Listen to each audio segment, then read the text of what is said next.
How to log out of Twitter. Hello everybody, welcome back to the channel. Today I'll guide you on how you can log out of Twitter X.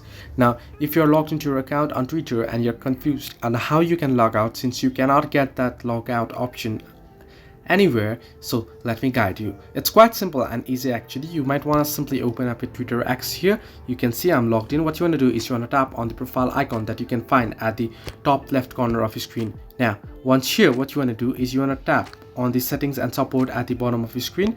Once you tap on settings and support, you want to scroll down and you want to tap on settings and privacy option again. Now once here, you can see various options. You can see your account, security, and account access.